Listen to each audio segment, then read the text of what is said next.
En la última clase estuvimos viendo algunas influencias del posmodernismo que ha resultado en lo que podemos llamar nosotros la imposibilidad de realmente llegar a conocer la verdad.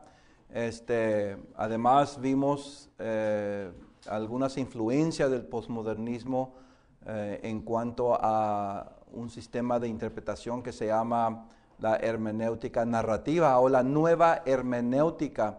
Estuvimos viendo también algo del movimiento el movimiento ecuménico que trata de dar el enfoque, ¿verdad?, de que todos podemos creer diferente, tener diferentes doctrinas, obedecer diferentes mandamientos, pero considerarnos todavía una hermandad, mantenernos unidos.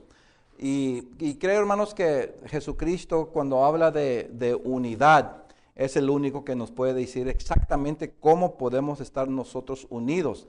Y me gustaría invitarles, ya hemos hablado un poco de esto, pero ahora quiero que hagamos un exégesis, una interpretación exegética simple del texto en Juan capítulo 17, verso 17. Y a ver qué piensan ustedes. En Juan capítulo 17, versículo 17, Jesucristo está dirigiendo una oración allí. Y quiero que comenzamos, voy a leer verso por verso, analicemos los versos que están allí, a ver de qué tratan. Quiero que pongamos mucha atención a la palabra verdad y a la palabra palabra. Verso 17, ¿qué dice? Santificaos en tu verdad, tu palabra es ¿qué? Es verdad. Tengan eso en mente. Tenemos que nosotros estar santificados. ¿Qué significa? Santifícanos en tu verdad. ¿Qué es santificación en la verdad? ¿Qué quiere decir eso? ¿Tienen una idea? Santificar. ¿Qué es ser santo? ¿Qué es santificación? Apartarnos, ¿verdad? Ahí está, perfectamente. Entonces, hay una verdad. Si la vamos a santificar, quiere decir que la vamos a apartar ¿de qué? Otra verdad. Hay muchas verdades entonces. Pero hay una verdad que se relaciona con la que Jesucristo nos va a enseñar, ¿verdad? Entonces, ¿verdad? Esa es otra verdad que estoy diciendo yo, ¿verdad? Entonces, Jesucristo sabe, hermanos, sabía que había muchas verdades. Por eso, más atrás que dice en el capítulo 8, conoceréis la verdad y la verdad os hará libre. Pero si alguien escucha eso, ¿a cuál verdad? ¿A cuál verdad? Jesucristo está hablando, hermanos, de una verdad santa, apartada, diferente, que no se puede interpretar de ninguna otra manera con otras verdades. Tiene que ser interpretada con la verdad de ¿quién? De Jesucristo mismo. ¿Qué dijo Jesús que va a santificar esa verdad? ¿Qué dijo? ¿Cómo es que se va a santificar esa verdad? Porque dice el verso 17, santifícalos en tu verdad. ¿Qué dice? Tu palabra es verdad. Entonces la base para que la verdad sea distinta, única, apartada, santa, ¿es qué? La palabra, ¿ve?, de Jesucristo. O tu palabra sería ¿de quién? De Dios. Porque dice santifícalos en tu verdad. Tu palabra. ¿Está orando a quién? Verso 17, capítulo 1. Esas cosas habló Jesús y levantó los ojos al cielo y dice que Padre. Entonces, santifícalos en la verdad. Hay una verdad en cuanto a las cosas de Dios. La manera de santificar esa verdad es por medio de la palabra de Dios, ¿verdad? Dios, su palabra es la que santifica la verdad. Ahora, más adelante, comienza a hablar allí, como tú me enviaste al mundo, ahora yo envío a esos al mundo. Creo que ahí no hay ningún problema.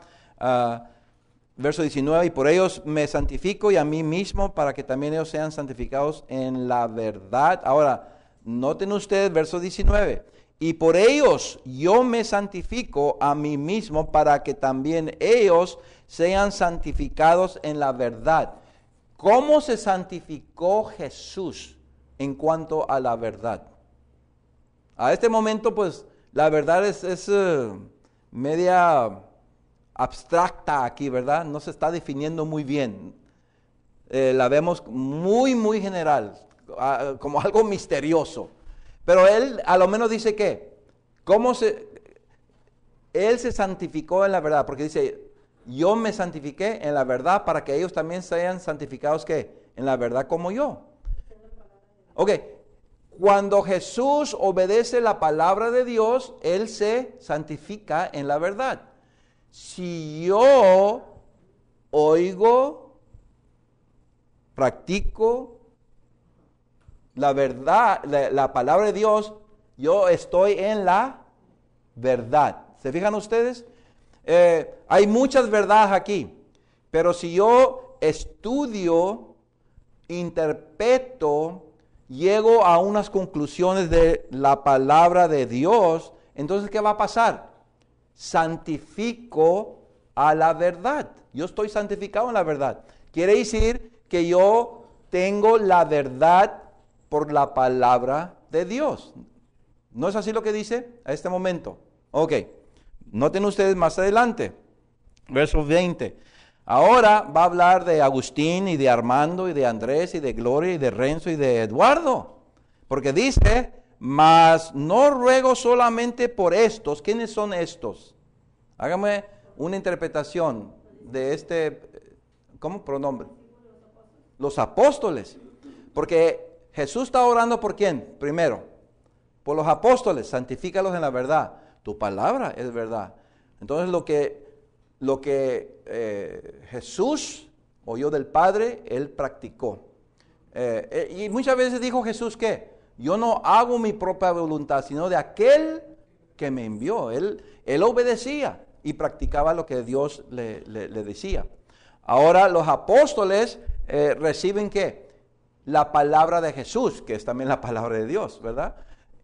Cuando los apóstoles obedecen, practican, enseñan la palabra de Jesucristo, que es la palabra de Dios, entonces ellos están santificados en la verdad. Esa verdad es apartada de todas las otras. Hay muchas verdades, hermanos, pero la que santifica, que es distinta, única, es aquella que nosotros estudiamos, hacemos exégesis, interpretamos, practicamos y enseñamos a otra gente. Ok, mas no ruego solamente por esto, sino también por los que han de creer en Jesucristo por la palabra de ¿quién? ¿Quién son ellos? De los apóstoles. Ok, tenemos la palabra de Dios que Dios le dijo a Jesús, anda al mundo y enseña esto, y estuvo enseñando todo esto. Tenemos los libros del Evangelio de Jesús, sus enseñanzas, lo que Él enseñó, lo que Él practicó, lo que Él creía, todo eso, hermano, todos los valores espirituales de Jesús los tenemos en los libros que llamamos Mateo, Lucas, Marcos y Juan. Ahí tenemos los valores, las creencias y las prácticas, los mandamientos que Jesús mismo, ¿verdad?, enseñó. Estos lo vinieron a conocer ¿quiénes? Los apóstoles, ¿verdad? Pero ahora los apóstoles van a tener su propia también ¿qué? Palabra. Piensen en eso. No es su propia palabra inventada de sí mismo, sino es la palabra que viene ¿de dónde? De Cristo. Noten ustedes, vamos a regresar. Mas no ruego solamente por esto, sino también por los que han de creer en ¿qué? En Jesucristo por la palabra de los apóstoles. Ahora, los apóstoles van a enseñar ¿de quién? De Jesucristo. Cuando los apóstoles hablaban, ¿quién los estaba dirigiendo? ¿Cómo? Bueno, específicamente en este texto. No nos vayamos a otros textos todavía. Específicamente, Padre habla a Jesús, Jesús obedece, cree, practica y enseña. Aquí está Jesucristo. Jesucristo, hermanos, dice que ellos van a creer, van a enseñar de quién. Van a creer, nosotros vamos a creer lo que los apóstoles hablan de quién. Entonces, ¿quién va a estar dirigiendo a los apóstoles? Las palabras de los apóstoles, ¿quién estaba dirigiendo? En este texto, por supuesto, el Espíritu Santo, vamos a ver más adelante. Pero a Jesús está hablando que Él, Jesucristo mismo, Padre a Jesucristo, Jesucristo a los apóstoles ¿a quién? A nosotros, ¿verdad? Ok, ahora, cuando vemos el Padre y Jesucristo y lo que Jesucristo obedecía, lo que Jesucristo creía, lo que Él enseñaba lo que el Padre le estaba dirigiendo. Ahí está unidad o desunidad. Él no decía nada diferente, no decía nada distinto. Él se sujetaba únicamente a lo que quería el Padre que hiciera o creyera o enseñara. Ahora, aquí está Jesucristo, a los apóstoles, ¿verdad? Y los apóstoles a Jesucristo. Los apóstoles, ¿qué es lo que ellos creían? ¿Qué es lo que ellos hacían? ¿Qué es lo que ellos hablaban? ¿Qué es lo que ellos enseñaban? ¿Había unidad entre Jesucristo y los apóstoles o había diferencias? ¿Enseñaban los apóstoles algo diferente que Jesucristo o había unidad de lo mismo que Jesús enseñaba en los apóstoles? Esta es unidad. Ahora, noten ustedes que ahora estamos hablando de los apóstoles ¿a quién? A nosotros. Y el verso 21 dice, otra vez, está orando por nosotros, que han de creer en mí por la palabra de ellos, para que todos sean uno. Ahora, como tú, oh Padre, en mí y yo en ti, que también ellos sean uno en nosotros, para que todo el mundo crea que tú me has enviado. Ok, ¿dónde está la unidad? Apóstoles, Armando. Apóstoles, Juan. Apóstoles, Nicolás. Apóstoles, Renzo. ¿Dónde está la unidad entre nosotros y los apóstoles? ¿Cómo vamos a estar unidos nosotros? Por la palabra que Cristo enseñó. Ahora, ese es el texto bíblico, la exégesis que han hecho ustedes. Excelente, creo que casi solo se enseña ahí. Pero ¿qué es el concepto, hermanos? ¿Qué es el concepto? Que si nosotros vamos a estar unidos religiosamente hablando, si va a haber unidad, ¿cómo nos vamos a unir? ¿En decir que somos de la misma religión cristiana? ¿O vamos a decir debemos estar unidos por la palabra? ¿Qué nos une? La palabra, hermanos. ¿Qué me va a traer más cerca a Agustín? ¿Qué va a traer más cerca a Andrés a mí? Y a mí a Andrés. ¿Qué nos va a unir? La palabra. Yo puedo convivir con Andrés el resto de mi vida. Y buen hermano, y con Renzo, y con Agustín, y con Juan, y con Nicolás, y Pietro allá en Little Rock. Podemos convivir y decir, ¿verdad?, que somos de la misma religión y todo eso. Eso no nos une según este texto. Lo que nos va a unir es que Gloria y yo tenemos el mismo conocimiento de lo que Jesús enseñó a los apóstoles y los apóstoles enseñaron a nosotros. Si yo puedo creer igual que Andrés de un texto de los apóstoles, ¿estamos unidos o desunidos? Estamos unidos. Es lo que está diciendo aquí la Escritura, hermanos. Esa es la oración para el siglo XX, para mí. Si va a haber unidad en el cristianismo, tiene que ser de acuerdo a la oración de Jesucristo, por la palabra de los apóstoles. Si queremos llamar nosotros el Nuevo Testamento, magnífico. No hay ningún problema con eso. Porque el Nuevo Testamento es la palabra ¿de quién?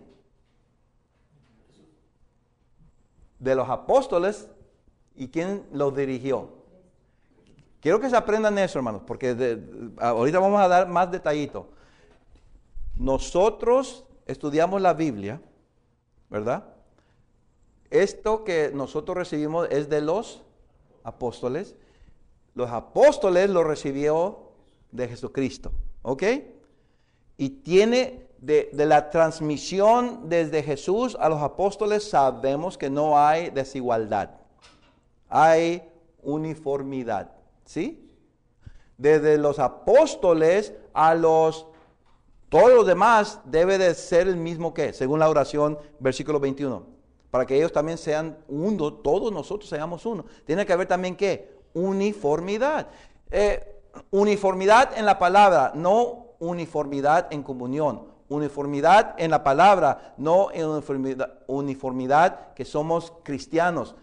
Uniformidad en la palabra, no uniformidad que vivimos en la misma ciudad y creemos en el mismo Dios. Ese es diferente.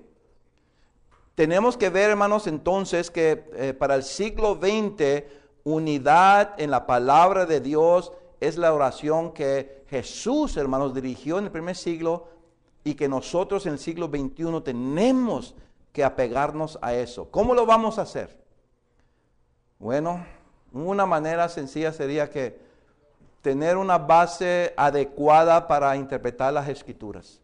Si todos pudiéramos decir, sí, me gustaría una base adecuada para interpretar las Escrituras, y todos llegáramos a lo menos a esa conclusión, creo, hermanos, que no hubiera, de 4,500 iglesias, hubiera mucho menos.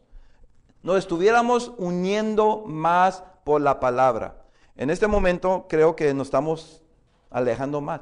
En el 1979 hice un estudio de las diferentes iglesias en Estados Unidos. Y estaba investigando, antes de esta clase, estaba investigando mis estudios del 1979. Y saben, según mis estudios en 1979, ¿cuántas iglesias había de diferentes denominaciones? 382. 382.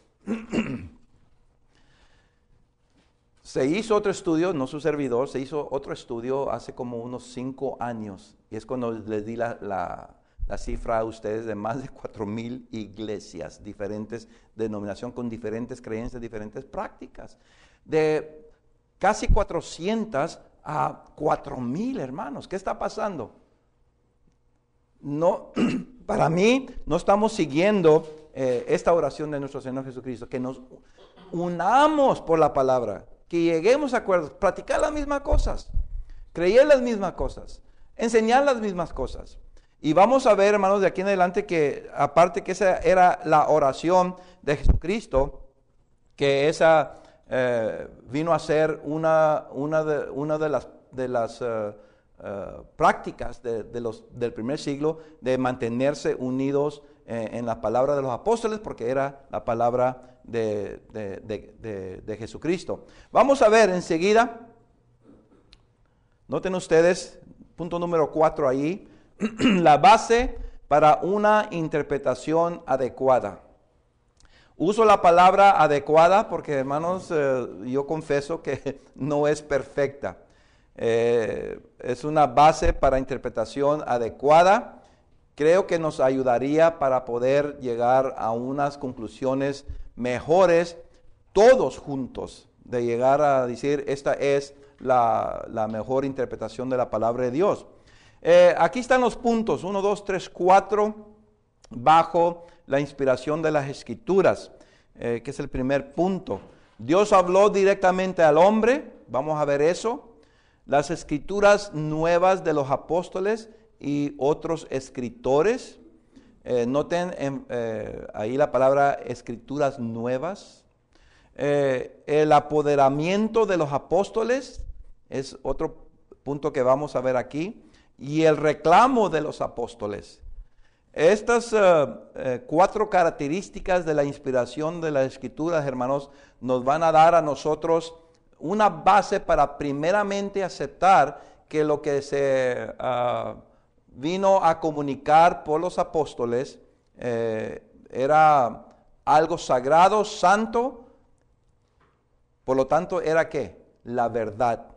Y la palabra de ellos fue verdad y sigue siendo, hermanos, verdad para nosotros. Ok, vamos a ver esto, hermanos. La inspiración de las Escrituras. Sabemos que Dios habló directamente a los hombres.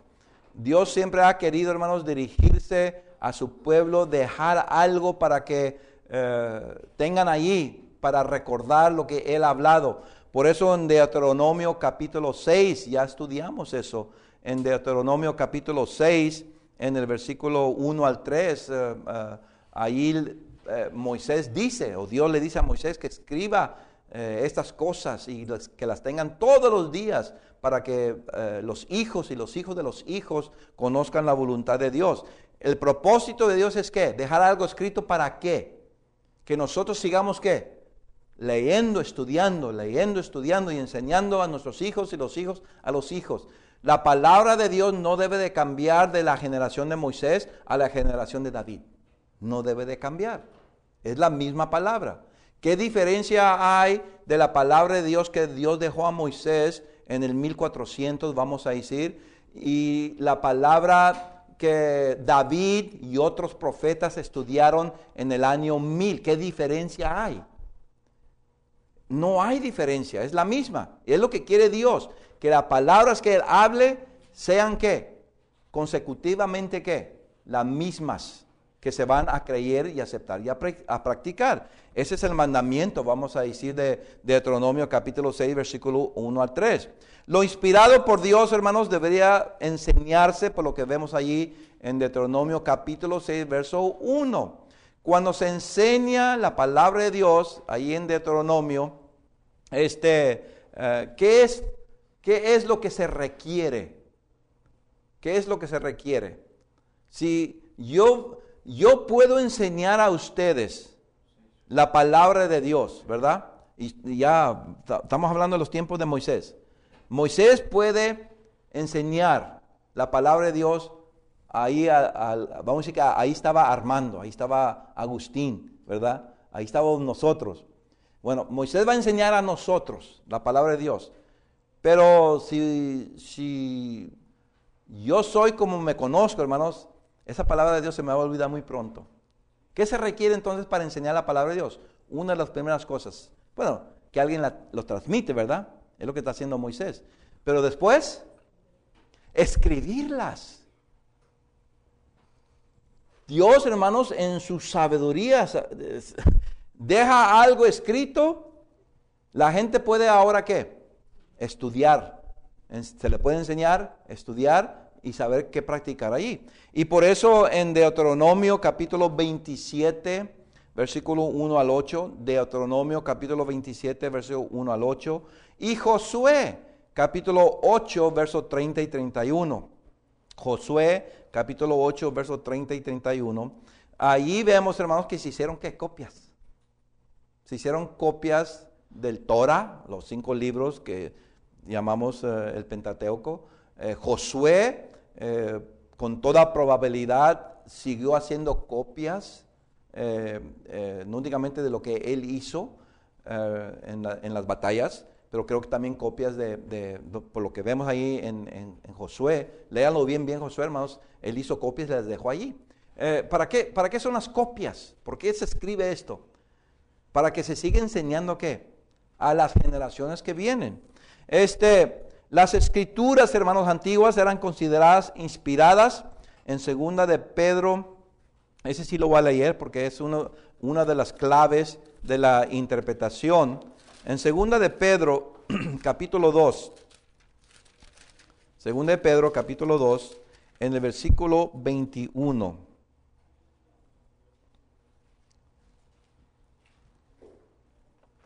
Segunda de Pedro, ¿qué dije?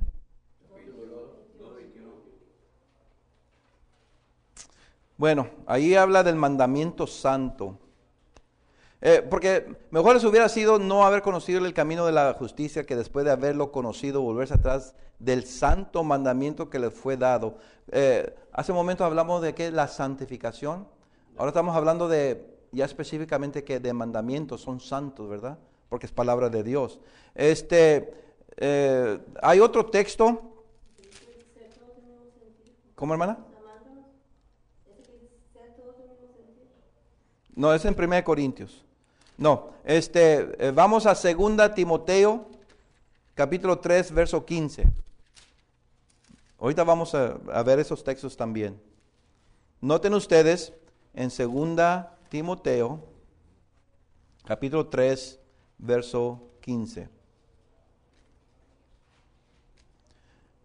Que hemos citado ese texto mucho, ¿verdad? Y que desde la niñez ha sabido las sagradas escrituras. Las cuales te pueden hacer sabio para salvación por la fe que es en Cristo Jesús. ¿A cuáles sagradas escrituras? Según Timoteo se escribió como en el año 62, 63. La escritura sería lo que llamamos nosotros el Antiguo Testamento, hermanos. ¿Qué se le enseñó a Timoteo desde niño? Pues Eloida, su abuelita y su mamá. El Antiguo Testamento. ¿Y cómo se le llama aquí? Escrituras, ¿verdad? Entonces, y sabemos, más adelante vimos nosotros, hermanos, que toda escritura es que inspirada por Dios. Ya estudiamos eso. Es directamente de Dios. Ahora vamos a 2 de Pedro, capítulo 3, verso 16. ¿Qué de los que escribía Pablo? Era consideradas escrituras, lo que él escribía. Ya al decir escrituras, es un término, es una palabra en la Biblia que quiere decir que es palabra de Dios. Cuando lean las escrituras o escritura, está diciendo el escritor, el lenguaje bíblico dice, eso es inspirado, es directamente de Dios. ¿Qué dice 2 de Pedro 3:16 en cuanto a, vamos a ir a Pablo? Porque dice el verso 15, que habla de nuestro Señor Jesucristo, de la salvación, como también nuestro amado hermano Pablo, según la sabiduría que le ha sido dada, os ha escrito. Ahora, casi en todas sus epístolas habla en ellas de estas cosas, entre las cuales hay algunas difíciles de entender, las cuales los indoctos e inconstantes tuercen, como también las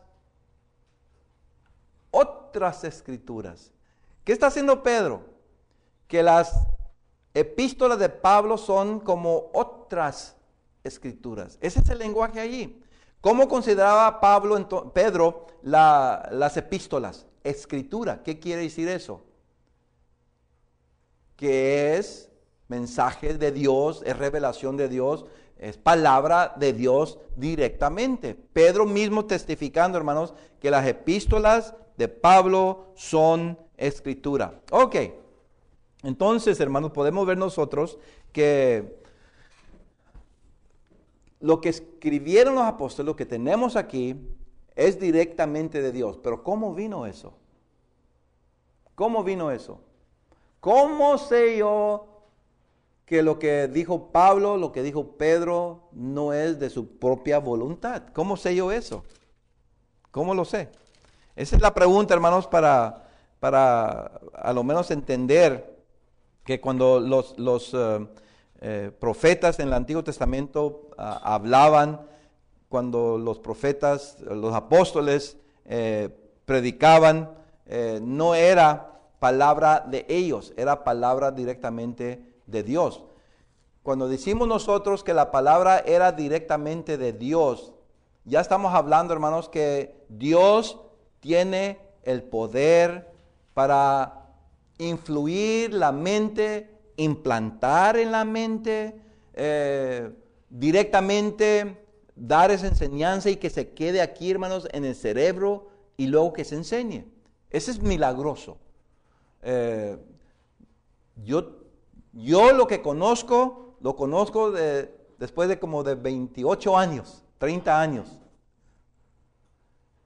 Qué bonito hubiera sido que el día siguiente, después que me convertí en el 1972, conociera lo que conozco en este momento. ¡Wow! Imagínense ustedes. Se necesitaría, ¿verdad? El conocimiento que ustedes tienen a este momento, si fuera igual del día siguiente, después que se convirtieron, eso tendría que llevarse por medio de un ¿qué? Un milagro. Lo que conocían los apóstoles, hermanos, no vino nomás primero a la casualidad. Segundo, lo que conocían los apóstoles no vino progresivamente en el sentido del conocimiento de Dios. Cuando Dios quería revelar algo, ¿era qué? Instantáneo. Ellos no tenían que estudiarlo, hermanos. No tenían que estudiarlo. Ok, quiero que vayan conmigo al Evangelio según Juan, en el capítulo 14. El Evangelio según Juan, en el capítulo 14. Vamos a ver allí esto del apoderamiento de los apóstoles por el Espíritu Santo. ¿Qué diferencia hay? A ver, ahorita vamos a ver, pero quiero que comiencen a pensar. ¿Qué diferencia hay entre el Espíritu Santo y Jesucristo? Uno se ve, el otro no se veía en el primer siglo, ¿verdad? Pero en cuanto a la enseñanza, hermanos, en cuanto a la palabra de Dios, ¿qué diferencia hay? Porque otra vez, estuvimos hablando Padre, estuvimos hablando ¿qué? Jesucristo, estuvimos hablando de Jesucristo, apóstoles y luego nosotros. Aquí entra ¿qué? El Espíritu Santo. Y es lo que vamos a hablar en el capítulo 14. ¿Qué diferencia hay en cuanto a la palabra entre el Espíritu Santo y Jesucristo? ¿Qué diferencia hay?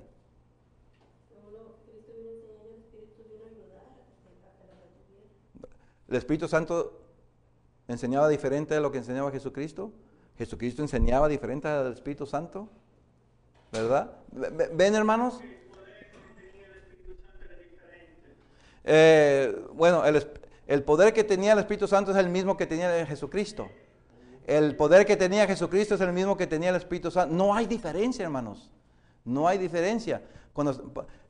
Otra vez, este es otro estudio, pero cuando hablamos de la deidad, cuando hablamos de Dios, tres personalidades, no estamos hablando de tres dioses, estamos hablando de tres personas en Dios que son iguales en todo. Pero ese es otro estudio. Lo que quiero que entendamos aquí, hermanos, en cuanto a la palabra, lo que el Espíritu Santo, hermanos, es igual a lo que enseñaba Jesucristo, y lo que Jesucristo enseñaba es lo mismo que enseñaba el Espíritu Santo. No hay contradicción. Ahí está todavía la unidad.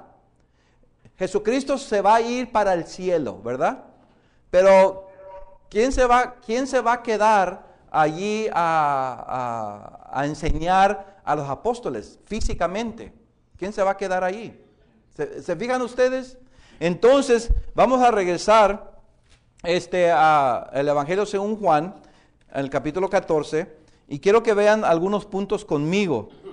Ya sabemos que están tristes todo eso, ¿verdad? El capítulo 14 están tristes porque Jesucristo se va a ir.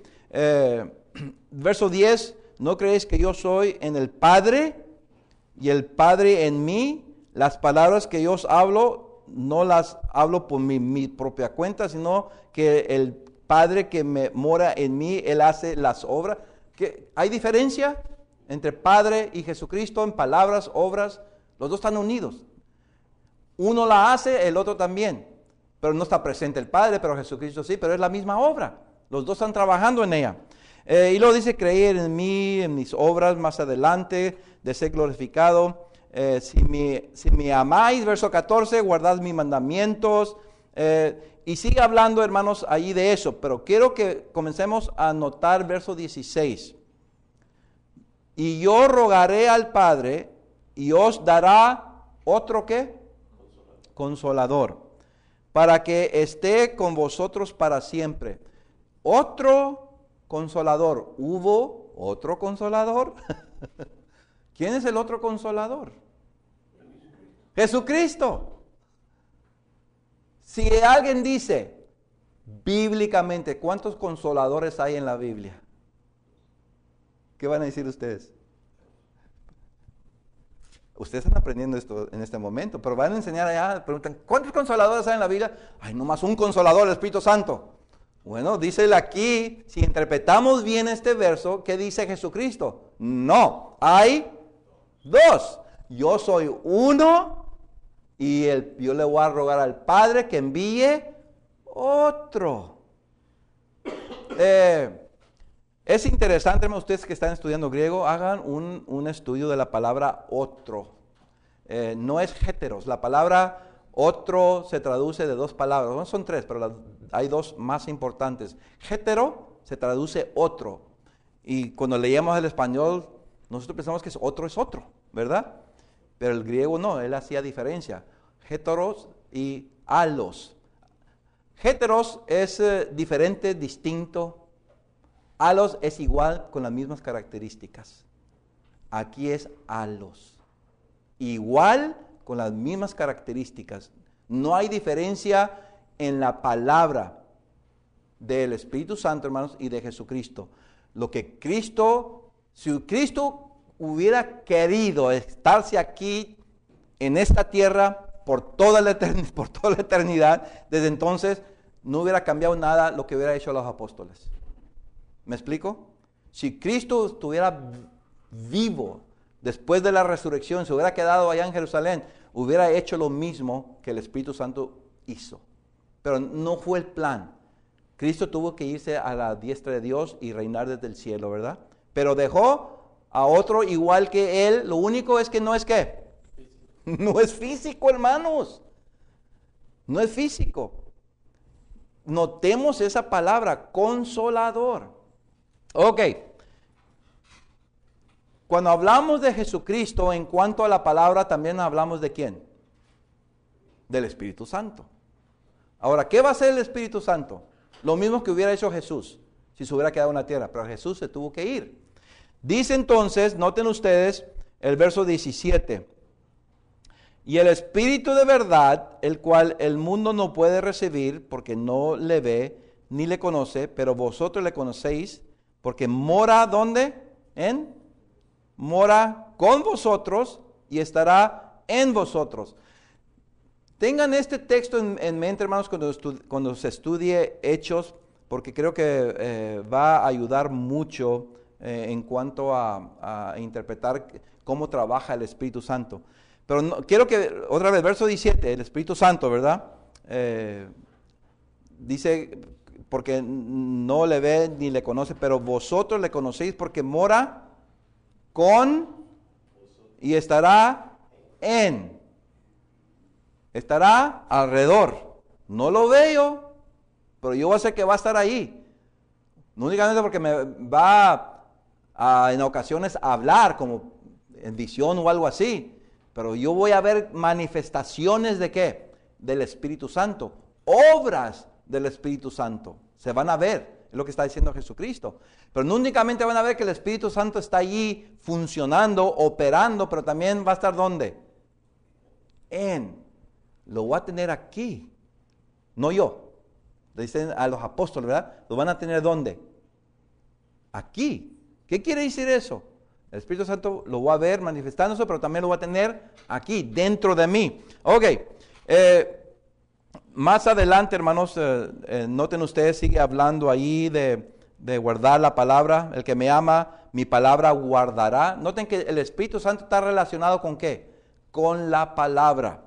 Que Cristo, hermanos, va a dejar ¿a quién? A los apóstoles. Pero siendo que Cristo no está presente, no estuvo presente, se fue al cielo, dejó al Espíritu Santo. Ahora, noten ustedes, verso 26. Mas cuando venga el otro consolador, ¿puedo decir eso? ¿Puedo decir eso? Como interpretación. Sí. Como interpretación, sí. No dice allí cuando venga más el otro consolador, ¿verdad? Pero sabemos que ya es una interpretación. Más el consolador, el segundo, el Espíritu Santo, a quien el Padre enviará en mi nombre. ¿Qué va a hacer Él, hermanos? 3 cosas. Primero, ¿qué? Enseñará todas las cosas y recordará todo lo que yo he dicho ¿Qué es lo que vemos ahí? Recordará que enseñanza total y memoria ¿qué? Perfecta. Noten ustedes, el Espíritu de Dios les va a dar ¿qué? Enseñanza total y memoria perfecta. Os enseñará todas las cosas y os recordará todas las cosas. Ok, ¿cuántas cosas recuerdan ustedes de hace 30 años? Yo tendría 32 años. Hace 30 años, yo no me acuerdo nada. No sé si tengo que concentrarme mucho y tal vez me acuerdo de dónde estaba ese año, cuando tenía yo 32 años de edad. ¿Cuándo se casó? ¿Se acuerda? ¿Eh? Sí. Sí, pues sí, pero otra vez. Si me preguntas, ¿te acuerdas todos los detalles de ese día? Me acuerdo muy poquitos. ¿Se acuerdan ustedes desde el día que se casaron por 3 años después, todo lo que hicieron, todo lo que gozaron, todo lo que compartieron con la esposa? ¿Verdad que no? Los malos sufrimientos. ¿Por qué, hermanos, no nos acordamos desde el día que nos casamos, 3 años después, no nos acordamos de ese periodo? Tenemos una mente que, hermanos, limitada. Pero noten que los apóstoles van a tener una mente que perfecta memoria. 30 años después, ¿cuándo se escribió el primer libro, más o menos, bíblico del Nuevo Testamento? Como en el año 50. Jesús murió y envió el Espíritu Santo, ¿cuándo? Como en el año 33. Al año 50, ¿cuántos años han pasado? Como 18, ¿verdad? 17 y 18. 17 años después. Vamos a decir que para el año 60 se escribe el primer evangelio de Jesucristo. Primer evangelio de Jesucristo. 60 años, ya han pasado como 27, ¿verdad? 27 años después, ¿quién está escribiendo? El apóstol Mateo. Esta es la genealogía y esto es lo que Jesús enseñó. Y comienza a hablar, hermanos, como si estuviera, ¿qué? Presente. Comienza a hablar, a escribir Mateo como si estuviera presente esos días. Mateo escribió, ¿cuánto periodo de la vida de Jesús? Más o menos. Como 3 años, ¿verdad? ¿Cómo pudo él dar todos esos detalles? ¿Dónde estaba? ¿Con qué habló? ¿Qué ciudad? ¿Qué hora? ¿Cómo sabía 27 años después? ¿Cómo sabía? Tiene que ser, hermanos, milagrosamente. El apoderamiento del Espíritu Santo es tener que memoria perfecta, enseñanza perfecta. Vamos a Juan capítulo 15, verso 26. Juan capítulo 15, verso 26. Pero cuando venga el Consolador, ya sabemos a quien yo enviaré del Padre, el Espíritu de verdad, el cual procede del Padre, Él dará testimonio acerca de mí. Y vosotros daréis testimonio también, porque habéis estado conmigo desde el principio. Testimonio de Jesús. ¿Qué quiere decir eso, hermano? Testimonio directamente de Dios. ¿Qué quiere decir eso? Que no tienen que preocuparse qué decir en cuanto a Jesucristo. Porque estamos hablando que estaba orando Jesucristo, ¿qué? Santifícalos aquellos que yo he enseñado para que crean en mí. Santifícalos en tu palabra y también a los que siguen allí.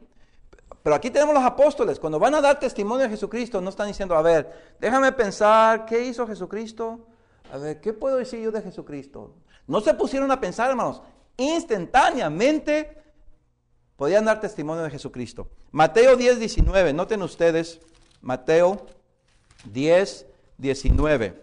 En el capítulo 10, verso 19. Mas cuando os entreguen, no os preocupéis por cómo o qué hablaréis, porque en aquella hora os será dado lo que habéis de hablar. Porque no sois vosotros los que habláis, sino el Espíritu de vuestro Padre que habla en vosotros. Ese fue el que envió, hermanos. Perfecto testimonio directamente de Dios. Y finalmente, el Evangelio de Juan, capítulo 16, verso 13. Pero cuando venga el Espíritu de verdad, Él os guiará a toda la verdad. Y también hablará por su propia, no hablará por su propia cuenta, porque no hablará por su propia cuenta, sino hablará todo lo que oyere y os hará saber las cosas que habrán de venir. Tiene, hermanos, entonces que enseñanza total, memoria perfecta, testimonio directamente de Dios. Número 3, 4, guía a toda la verdad y guía, hermanos, a saber lo por venir. 5 características del apoderamiento del Espíritu Santo a los apóstoles. Ok, ahí voy a dejar esto, pero quiero que piensen en esto. Por eso los apóstoles, hermanos, podían hablar ¿con qué? Con mucha confianza. Ellos pueden decir, esto es palabra de Dios. Vamos a ver en la siguiente clase. Pero miren, si muchas veces nosotros decimos que tenemos el poder del Espíritu Santo igual que los apóstoles. Exegéticamente, como vimos estos textos, ¿puedo yo decir yo tengo ese mismo poder de los apóstoles? Si yo digo que sí, otros dicen que no, otros dicen que sí, bueno, otros están pensándolo. Si yo digo que sí tengo ese mismo poder, yo, hermanos, no necesito estudiar la Biblia. Yo para recordar lo de Jesucristo, ¿qué tengo que hacer? Los apóstoles no tuvieron que leer, hermanos. Ellos ya lo sabían. El Espíritu directamente les dijo, esto es lo que se acuerdan ustedes de Jesucristo. Si yo, hermanos, tengo el mismo poder del Espíritu Santo como exegéticamente en este texto de perfecta memoria, les puedo decir que no ha conocido a nadie en la historia que tenga perfecta memoria de la palabra de Dios, que no necesitan ni estudiar, excepto ¿quién? Los apóstoles. Si yo tengo perfecta memoria, si yo tengo el apoderamiento del Espíritu Santo como está aquí, ¿por qué no puedo yo decir cuándo se va a acabar el mundo? ¿Por qué no puedo profetizar lo que va a acontecer mañana? ¿Qué hacían los apóstoles? ¿Qué hacían los profetas de la iglesia? ¿Qué le dijeron a Pablo? Pablo, no te vayas a Jerusalén porque te van a ¿qué? Te van a atar. ¿Cómo? Oye, de poder profetizar y que se lleve a cabo. ¿Podían hacer eso los apóstoles y decir, esto va a acontecer en cierto tiempo? Yo tengo que estar ante César. Se me vino una revelación a mí que nadie va a morir en esta nave. Ellos tenían el poder, hermanos, ¿de qué? De verlo por venir. Yo me gustaría, no tengo esa habilidad milagrosa. Tengo el Espíritu Santo, indudablemente, pero no tengo el apoderamiento de tener perfecta memoria, testimonio directo, que yo no necesito estudiar qué hizo Jesucristo cuando estaba ante Pilato, que Dios venga directamente a mí. No tengo eso, no tengo, hermanos, la capacidad milagrosa de saber el futuro y que se cumpla exactamente. Los apóstoles sí tenían eso. Eso es lo que se llama, hermanos, apoderamiento milagroso. Por eso yo confío en ¿quién? En los apóstoles. Porque yo sé que Dios directamente, milagrosamente trató con ellos. Ya el siglo II, Justino, Tertuliano, Anastasio, Dios trabajó con ellos, pero no igual. Y no debemos de confundir las dos. Entonces ahí vamos a dejar, hermanos, vamos a seguir en la siguiente clase cómo debemos de nosotros interpretar correctamente, ¿verdad?, las Escrituras.